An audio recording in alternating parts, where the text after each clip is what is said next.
welcome to my channel, Edible Thoughts Makes. My name is Stephanie and this is episode 144. Welcome to this creative space. I am coming to you from a rainy, overcast day in the first week of June, year 2025, here in Minnesota, where I live with my husband and our 2 young children. It is the end of the school year, and if you have children in your household who are school age, you may know the chaos that comes with the end of the school year. Once the school year ends, we go into a whole different type of chaos, which is summer chaos, but the energy is a little bit different. It can be a little more relaxed, and so I think the kids and I are definitely looking forward to summer break. If you are new here, the way I organize my videos is we start with an intro welcome section. I kind of give you a breakdown of how I run these episodes, and then we go into finished projects, which may include something that I am wearing, and then we go into works in progress, and then the last 2 sections are eats and reads, where I go over things that I have baked or cooked recently, books that I've read recently, and then in the food for thought section, it's something that I share that it's been on my mind, in my heart, something that may be related to making but may not be. For the sake of time today, I'm just going to let you know that I'm not going to include those last 2 sections. I already wasn't sure if I would be able to carve out time to record this video and do all the editing and all the things behind the scenes, but I really wanted to do it, and so I'm here, and I compromised with myself and said, you know what? It's okay if I don't get through all the things. I'll just share what I can, and we're gonna go with that. Gardening season is upon us. It is the first week of June, and sunflowers are already done, the tulips are done, the irises are blooming, the peonies are starting to bloom. I cut a bouquet to share with you today. I cut the peonies that are not quite open yet, which means I won't bring a bunch of ants inside, but when they are blooming, oh, it's the most beautiful thing. Peonies are my absolute favorite flowers. We have several varieties that we've planted in our garden at our house, and I just love them. I love them so much. They have cultural significance in the Taiwanese culture. Peonies were our main flower for our wedding, and they just hold a lot of significance to me. My uncle has had peonies for decades and decades at his house, and they are just absolutely beautiful. And so here are just a few that I've cut. These will be light pink. Here's a dark magenta one. We also have white and yellow and other pink varieties. And here are some of our beautiful iris. I love how iridescent this deep blue purple is. I am just loving this color combination. In the past, when I've been able to record a little more regularly in the summer, each time I would have a different bouquet of flowers from our garden, because we've worked really hard to plant perennials that will bloom approximately every 2 weeks. So there's always some flowers to cut throughout the growing season. I feel like I jumped ahead of myself. I didn't mean to go into all the gardening chit chat yet, but I did, so that's okay. One part I did want to make sure I mention for anyone new here is I include show notes in the description box below this video. There are Ravelry project pages for everything that is crocheted and knit. Sewn items are not included on Ravelry. I believe everything I have to share with you today is knit and crochet. Yes, mostly knitting. And then I will also include the websites to designers, makers, yarn, things like that I talk about. If they have social media handles, you can look through that on their websites to find all the things. And I do include closed captioning on all of my videos here on YouTube, so click on that CC button. And if I speak faster or slower than your preferences, YouTube also allows you to adjust the speed. I think that is everything I wanted to cover in the intro welcome section. Now we're going to jump into the finished projects.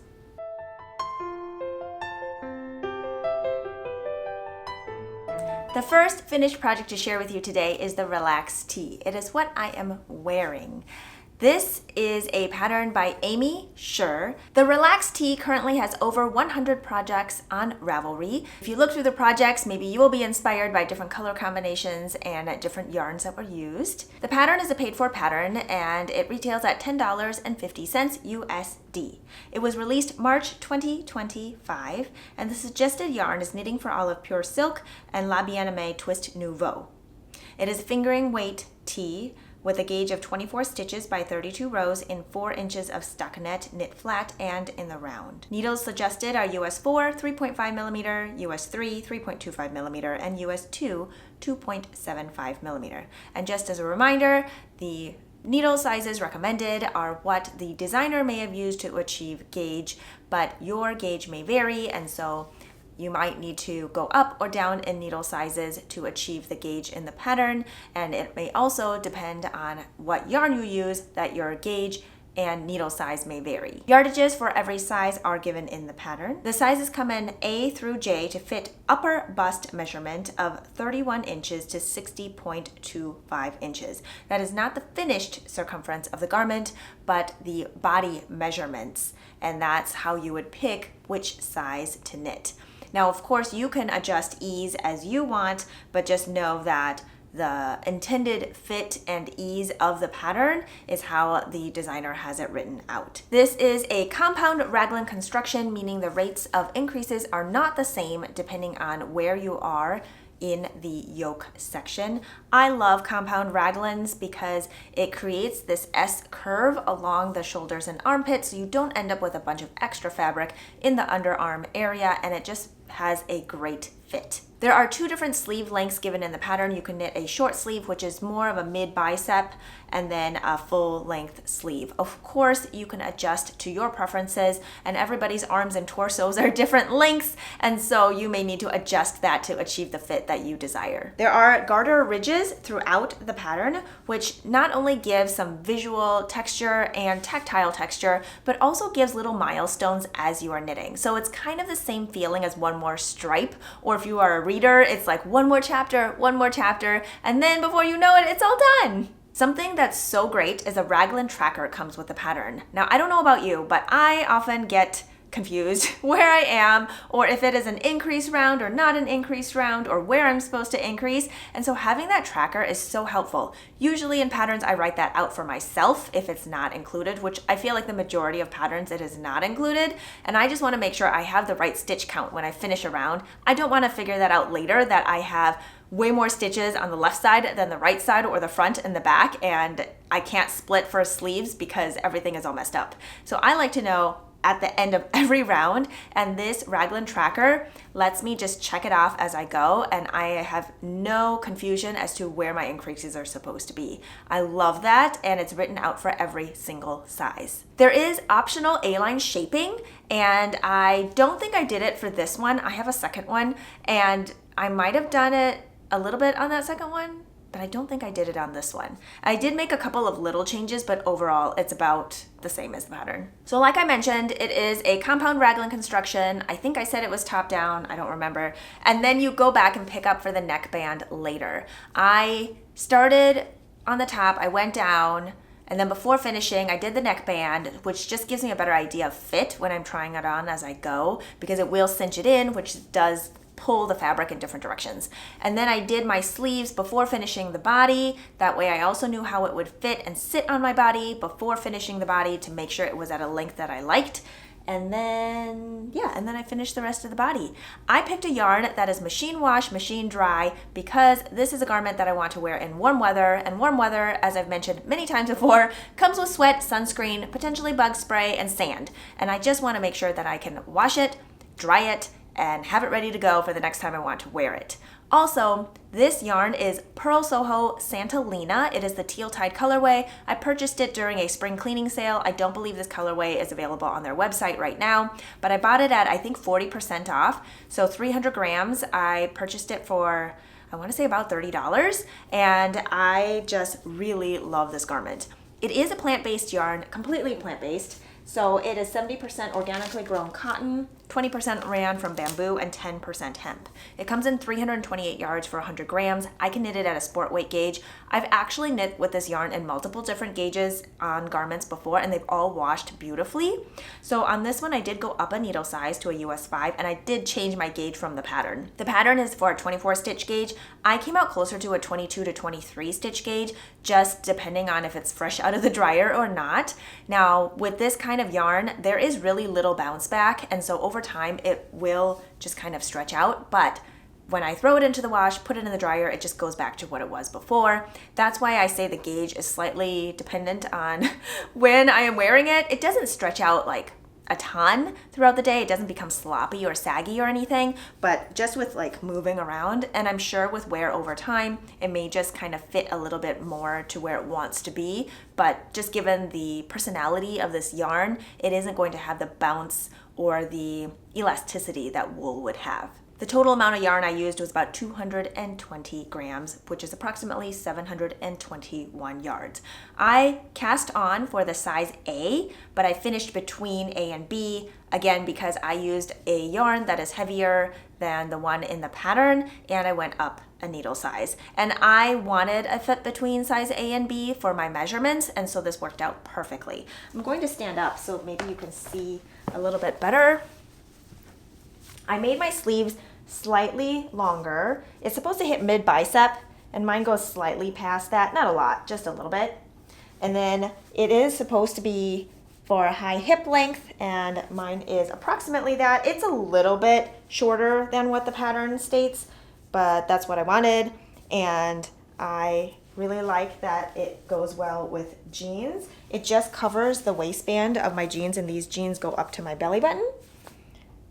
I feel like I still get a lot of airflow. I have nice ease. I have it finished at, I think, 36 inches of positive ease, which gives me 4 inches of ease at the bust, 1 inch of ease at the hips, and it ends right at my high hip, so it's perfect. I don't have anywhere that has negative ease, which I did not want. I do not generally prefer my summer garments to have negative ease. I might have done my bind-offs a little different from the pattern. I think I knit around after I did all of my ribbing, and then I bound off knit-wise, and I definitely went up needle sizes for the bind-off because I just want to make sure it's not going to be too tight. This yarn, again, has no elasticity, and so when it's bound off, it's not going to stretch at all anywhere. And so by knitting around and then binding off knit-wise, I feel like it gives it a little more stretch, and it doesn't create any puckering right after the ribbing. And if you keep your bind off really loose, you probably wouldn't have any puckering anyway, but I always get really nervous because my bind offs tend to be tighter, so I always go up a couple of needle sizes to do my bind off, and then I don't have a problem. So I did the knit round after the ribbing in the same needle size, which is the smaller needle size, but then when I did my bind off, I went to a US 5 double pointed needle. The ribbing is in a US 3, which is a 3.25 millimeter needle, and then I did my bind off with a US 5. I did the same for the hem as well.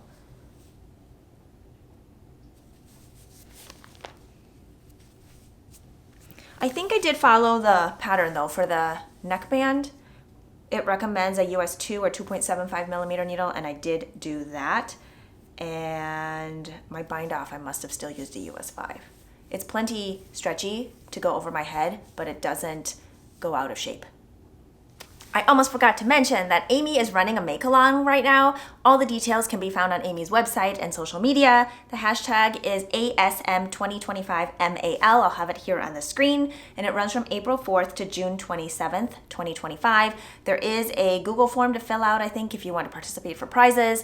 Otherwise, you can just use the hashtag if you are on Instagram, or share the website with your friends and have fun making all the things. I love Aimee's patterns. If you've been here for a while, you know I've knit multiple of her patterns and multiple of the same pattern, and I think I'm at over 20 projects now that have been variations of Aimee's patterns, and they are ones that I reach for all the time. They are ones that I wear on a daily basis, that I bring on vacation. I just know that it's going to fit well and feel good, and so I highly recommend Aimee's patterns. The next 2 finished projects, I'm just going to share with you briefly, not wearing them, because I do have 2 videos, one for each of them, that are just focused on those projects. I go through my yarn choice and my modifications, and at the end of the video, I try it on with different items that I have made in the past.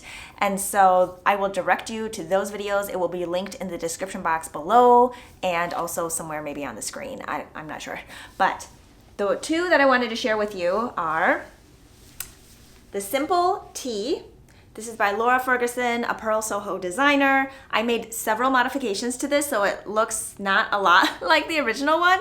However, the concept of it being a throw-over sweatshirt is there. And I did use the yarn recommended in the pattern, which I don't often do, but I wanted to try out this new base. This yarn was provided by Pearl Soho for me to knit this pattern. I did purchase the pattern, and it is June worsted, which is a cotton linen worsted Aran weight yarn, and it is also machine wash and dry, and I just had so much fun making this, and I love how it turned out.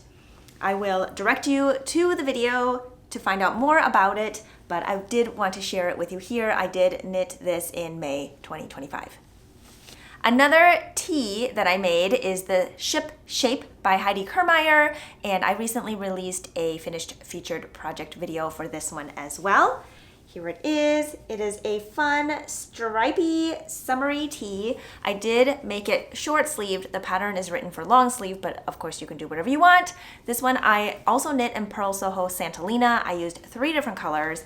The terracotta color is not available on their website. It was purchased during a sample sale a couple of years ago, and it was a sample color, so it never had like a color name or anything. And then I also had this peach lily color from a previous project, and I had purchased one of the blossom pink, and I combined all of them together, and I did make some modifications for the neckline on this one as well as a split hem, but I do talk all about it in a featured finished project video, which I will link below.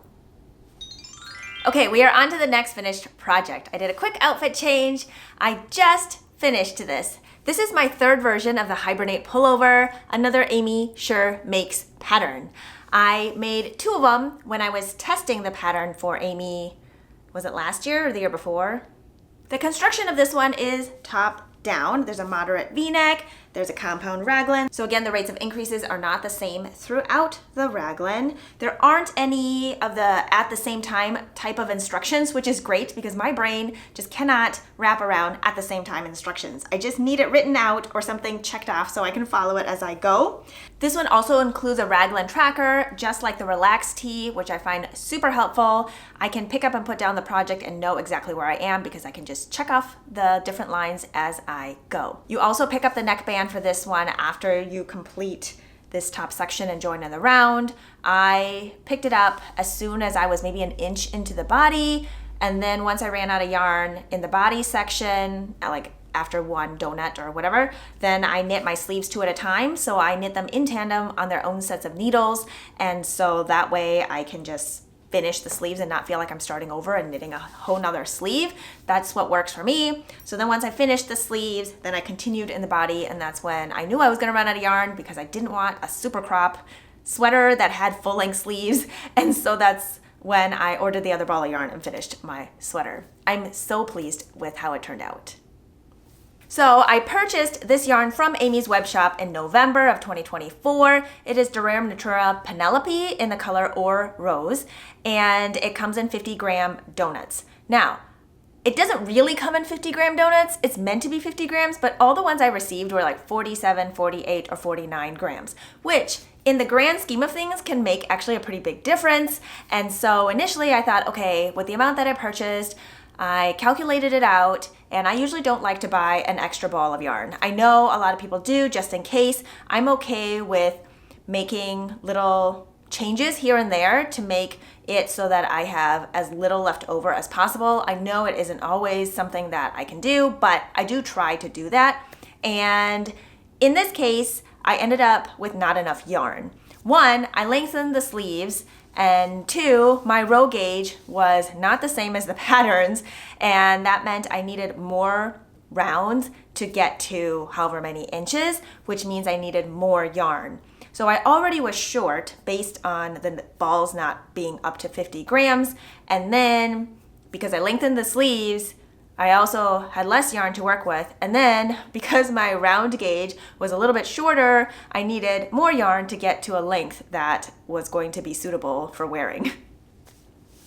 So I ordered another ball of yarn from Aimee just recently, and I said, I think this is my dye lot number. If you don't have it, that's okay, but I thought I would ask anyway, just in case they did not have the same dye lot. However, it blends in perfectly. I don't think you can tell at all. I can't tell.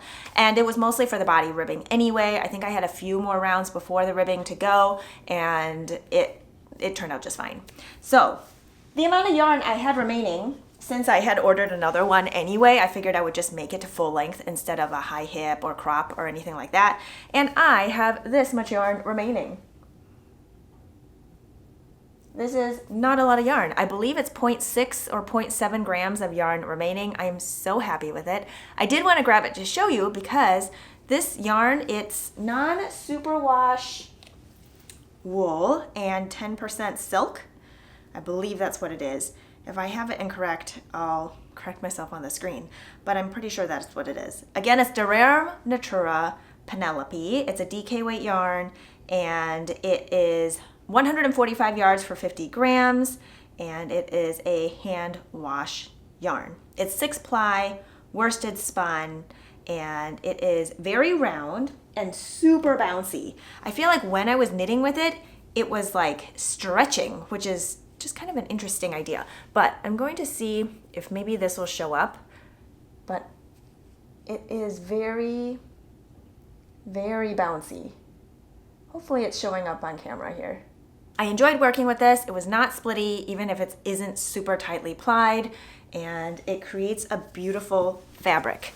It definitely bloomed a lot in the wet blocking process. I have lines on the sides only because of how I pinned it out and had it laid flat to dry. My body hem, I think, is 1/2 inch or maybe an inch shorter than the pattern, only because I ran out of yarn and I wanted it to be completely full length since I had bought the extra yarn, and I love how it fits. Mine is definitely full length, not high hip or cropped, and I have very full length sleeves. I like my full length sleeves to go past the wrist, only because when I raise my arm or bend my arm, I do not want it riding up unless I purposely knit it that way.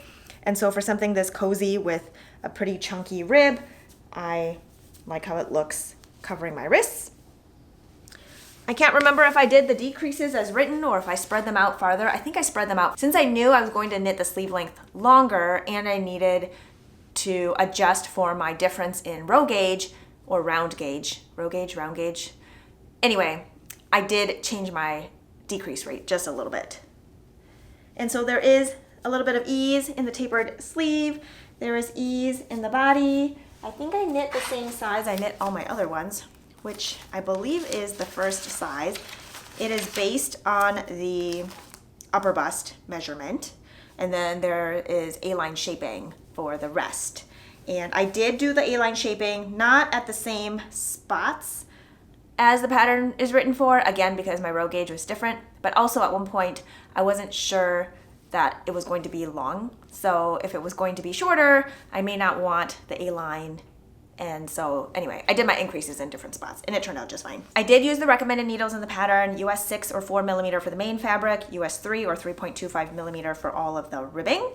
And my bind offs I did in pattern, which I think is different from the pattern, and I bound off with a couple needle sizes bigger. The pattern gauge is 21 stitches by 28 rounds, and I did get 21 stitches, but my row gauge was closer to 30 or 32. I can't remember exactly, but I'm super pleased with how this turned out. I'm not sure if you can get a full view from shoulder to hip. Maybe if I back up like this. I love this sweater. I don't have anything in this particular color.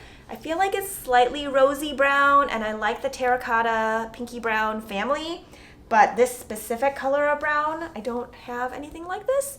And at first I was a little nervous that it would be too close to skin color, but I think knit up, it looks fine. And so I can definitely see this as something that I will wear often. It is very soft next to skin. I will not be wearing it this summer, but I think the other 3 months out of the year, it is something I can definitely wear. And being a more neutral color, I don't think it necessarily screams fall, winter, or spring, which makes it more versatile, and I love a versatile garment. So in total, I used 388.49 grams, and this is less than a gram remaining. And so I had bought 8 balls of this in total, which should come out to be 400 grams, but it's about 12 grams short. So just a heads up, with this particular yarn, if you like to calculate right up to the amount that you think you're going to use, I would definitely recommend buying an extra ball of this one. Ta-da! Outfit change. This is the last finished project I'm going to share with you today. I knit this in April, May. I don't think it ever showed up as a work in progress in any episode. I was working on it, then I wasn't sure if it's what I wanted, and anyway, I finished it just recently. So this is my second port jacket. I have a whole video talking about the process and the pattern specifications in a featured finished project using a different yarn and looks totally different from this one. It is very neutral. I'll have a picture of it here on the screen. I would refer to that for all the details about the pattern specifications and numbers and all of that stuff because I go in depth into all of that in that video. This one, I wanted something a little bit different. So the first one is very neutral and this one is definitely a bright pop of color. I used a different weight of yarn. This yarn I purchased during one of Purl Soho's many 25% off yarn sales. This is their base knitting yarn. Is a DK worsted weight, 219 yards for 100 grams. The recommended gauge is 20 to 22 stitches for 4 inches on a US 6, which is a 4mm, to a US 8, which is a 5mm needle. It is a 100% merino wool, non-superwash, and comes in many heathered colors. Hopefully I'll have a picture of that on the screen so you can see all of the beautiful colors. I can't remember when I purchased this yarn, but I feel like it was maybe beginning of 2025. And I had purchased it initially, I think, for a different project. So the amount of yarn I had was already set. I had 400 grams of this blue color, which is called Blue Topaz. It has this beautiful heathering of different shades of this turquoisey blue. And then I had 1 ball of the Wild Guava, which is this neon corally pink. I had leftover of this cat paw pink, which is a very light peachy pink that I knit a different sweater out of. It is a color that is not available on the website because it was purchased during a sample sale. And then I have this sandpiper brown left over from a remaining project as well. And it's a heathered light taupey brown color. And then these buttons I purchased from a vendor at Shepherd's Harvest, which is a local fiber festival in Minnesota. And I'm so thrilled with how this turned out. I have this pop of color in the neckband along with another pop of color along the edge. I'm going to come a little closer. Hopefully it will be in view. I really like that fun pop. And then I have this neutral button band bringing it all together. And then I have these pops of color along the hem. All the edges are finished in an Italian sewn bind off. And the button band is an Italian cast on? No. Yes, I think so. I think that's what it is. And that I followed the pattern. The bind offs for the others that are the Italian sewn bind off, I did not follow the pattern. They recommended a tubular bind off and I didn't want to do that, so I didn't. For the sleeves, I didn't do any decreases. I shortened it and I did this nice wide cuff. I wanted something that was springy. I cast this on in April, I believe. I think I cast this on in April, and I just wanted something that was springy, a lightweight layer. My first one I knit in a heavier weight yarn that was more closer to Aran weight yarn. I still have the same gauge, although this one might be slightly tighter. Pattern gauge is 17 stitches by 26 rows, and I believe I have 18 stitches for this using a US 8 5mm needle. I already knew my gauge because I've knit with this yarn in previous projects with a US 8, and so I did not swatch. The neckband and the button band, and I believe the sleeve cuffs, I used a US 6, which is a 4mm needle. I love how this turned out so much. I guess I didn't calculate my final yardage used. I don't know if I wrote that down anywhere. I know for the cat paw pink, which is that light peachy pink color that I used just a little bit of, I used about 6 grams. The wild guava, which is the lining to the neckband and a little bit on the hem, I used about 25 grams. The button band I used about 26 grams. And then the blue, how much did I use in the blue? Let me see if I can calculate it real quick here. Okay, for the blue I used 352 grams. So I knew that I wasn't going to be able to make the entire jacket in this blue color because I just had the 400 grams to start. But I also just really wanted to play with color, do a little bit of color blocking. I think it makes this piece look really fresh, and it takes a classic silhouette with this high collar, but gives it a little bit of a modern flair to it. Being a high hip length, I feel like this is something I can easily pair over dresses and skirts, and being a spring vibe, I feel like it goes really well with skirts and dresses. I have it worn with jeans and a t-shirt. This t-shirt I bought years ago. It says fuel up on fiber, and it has like ice cream and sushi and ramen and boba. This is by the Nerdbird Makery. I don't think she still prints these t-shirts, but I wear this one a lot. And I think having a cropped wool jacket is so nice for spring. These colors are definitely not for fall, so I probably won't reach for it then, but I do love it for spring, and I can see this getting a lot of use when it's like 50 to like 50s and 60s degrees Fahrenheit is what I'm thinking. Maybe even less than that if I have a turtleneck or another sweater underneath. The armholes are nice and deep, so I feel like I can definitely layer it. I love that my pickups are very tidy, including the back. Again, the construction of this is all detailed in a separate video, so I'm not going to go over all of it here. I just don't have the time for it, and all of it is explained in detail on the other one. So yeah, I had a lot of fun making this. I just love how I can take one pattern, and by changing the color, by changing the yarn, by changing just a couple of little things, I can really create a whole nother garment that's based on the same numbers, but it creates a totally different use for it, and I love it. So my first one is definitely more wintry, and this one is definitely for spring, and I'm so happy with how it turned out.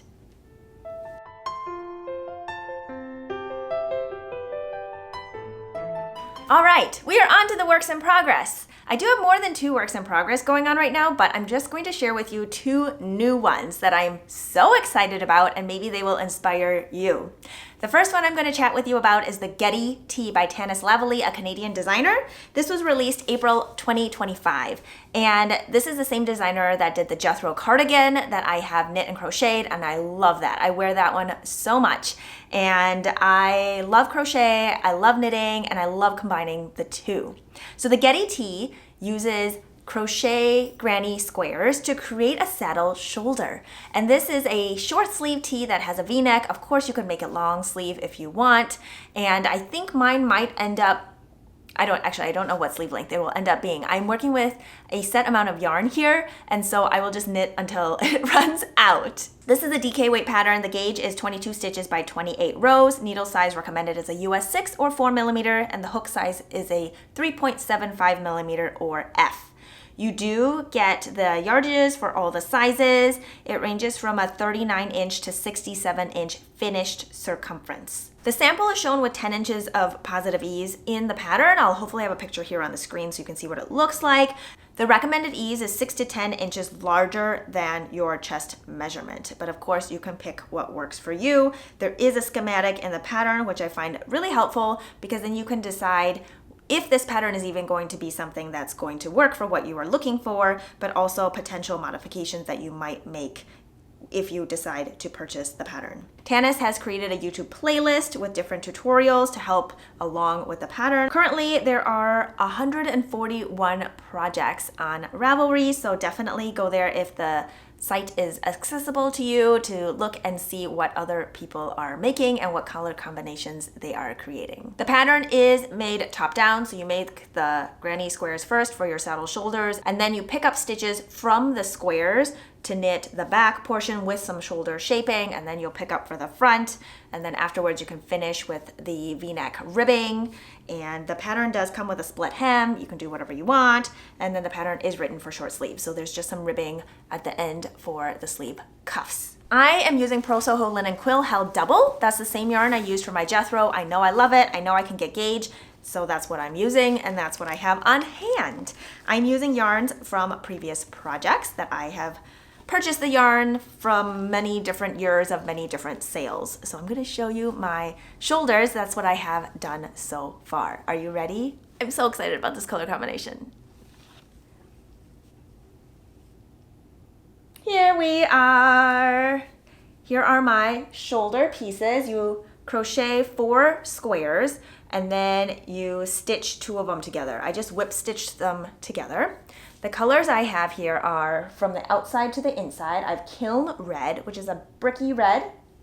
And then we have Lavender Purple Smoke, I think. And that's a bluey purple color. And then we have Honey Pink, which is a slightly pink toned warm yellow. Kind of a yellowy beige color. And then we have Raw Sienna, which is the color Raw Sienna, which is a browny yellow color. And then in the center we have Vintage Celadon, which I think is a warm leaning, kind of a robin's egg blue, but not as saturated.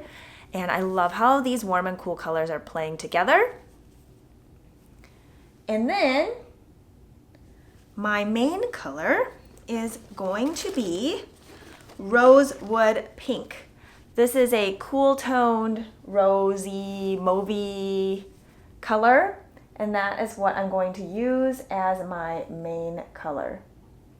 I wanted it low contrast between the outer edge of the saddle shoulder, and so I think this will go really well together, and plus I have cool and warm colors on here, which I think will be easy to pair with other clothes. I can see this easily with jeans, and olive green pants I think would look nice too, or like khaki colored pants would look nice.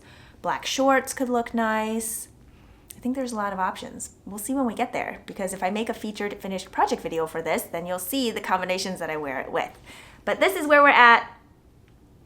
I will do my pickups when I know I have set time that is uninterrupted, where I can focus, because I need to make sure that I can count and focus uninterrupted. The next work in progress I'm going to share with you is the Rift Tee by Jack Cieslak. This is my 3rd version of the Rift Tee. I really enjoy wearing and making this tee. This is a bottom-up construction. It starts with a split hem with a twisted rib, and then you knit the body section, and then you split for front and back. There is some short row shaping, and that helps shape the shoulders. And then there's a V-neck, and if you want the V-neck to be worn in the front or the back, for the split hem, just don't do them different heights so that it can be reversible. If you don't want to do a split hem, you could just join and do your twisted rib all together. I believe both of my versions have a split hem so far, and I'm doing a split hem for this one as well. I wanted to try this pattern with the June worsted base. I was provided yarn support for this project. This is the colorway Heirloom White. I want to say it's actually way more white than I was expecting. I feel like Heirloom White on some other bases leans a little more ecru or slightly cream, but this looks very white to me. This is 164 yards for 100 grams. Machine wash, cold, tumble, dry, low. It's 70% organically grown cotton, 30% linen. It comes in a variety of colors. This is what I knit my simple tee out of. And as I mentioned in my simple tee featured finished project video, that teal color bled a lot. And so this being white, I am going to add in some contrast colors to my Rift Tee. The original one is all one color, but I'm going to go with the lighter colors that I have remaining from my simple tee, because I don't want there to be color bleeding on the white, because it will be super obvious. So the colors that I am going to add in, which I haven't exactly decided how I'm doing it yet, so I'm not going to tell you what I'm doing, but I have Green Finch Yellow, which is this cool toned yellow, a little bit greeny yellow.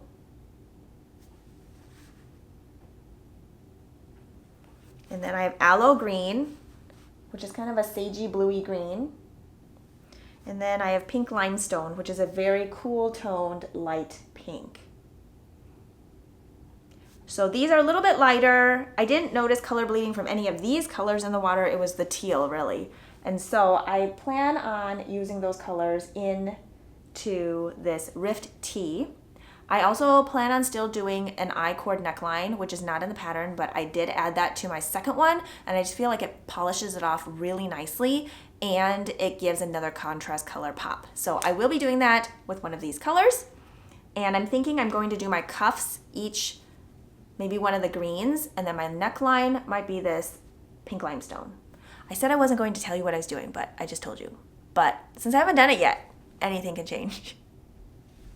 So I just cast on This yarn comes in these peanut configurations, so you don't actually have to wind them, which is great for people who don't have a yarn winder and don't like winding by hand. I still wind them into cakes because I don't like to center pull, because I just don't like to center pull. So I have just started. This is the back hem. Here's my twisted rib. Knit stitches and purl stitches are all twisted. That way it looks the same on both sides. I have a marker marking my first row. That way I don't get mixed up when I end up having to knit the front and join. So this is where I'm at. So I'll be knitting this for a little bit, then I'll be doing the front and then join and then knit the body and then go from there. The pattern is written for sport weight at a very loose gauge. It's 16 stitches by 20 rows for 4 inches of stockinette. Needle size recommended as a US 8 or 5mm needle. Finished bust circumference ranges from 40 inches to 72 inches. It does recommend quite a bit of ease, but of course you can pick whatever works for you. There is a calculator for a bicep adjustment, which is great, especially if you are going to pick a different size than maybe what's recommended in the pattern. But again, everybody's body parts are all different sizes. What's one does not necessarily ratio to another one. Does that make sense? Ratio to another one? Anyway, hopefully you understand what I'm saying. Like, we're not like a standard size everywhere, and so having the calculators for adjustments and know what to do about it is really helpful. There are optional bust darts, the 2 different necklines, so the V or not a V, short sleeve and long sleeve are all included in the pattern. And yeah, I'm really excited to knit this one up. So you will get more details as I get there. I love how this yarn is working up. I wanted to try it in this pattern because of the twisted rib. I figured this round yarn would look really nice and crisp, and I feel like it is showing up really nicely, not only with the white yarn, but also at this gauge and in this pattern. The pattern does have the twisted rib up the sides of the body as well, and I think that's gonna look really nice. I feel like twisted rib tends to stay more open than a regular rib, and being a warm weather garment, even though this yarn is heavier weight, you have all these little holes, and I feel like it kind of looks like an air vent. So having it up the sides of the body is going to be really nice to have that little bit of airflow without being see-through. So this is definitely a project that I think I can complete in June, given the bigger gauge and the crop body and the no sleeves. So we will see when I update you next. Okay, my friends, this is everything I have to share with you today. I hope you are doing well, taking good care of yourselves, your loved ones, and your neighbors. Cheers to being creative, and I'll talk to you next time. Bye!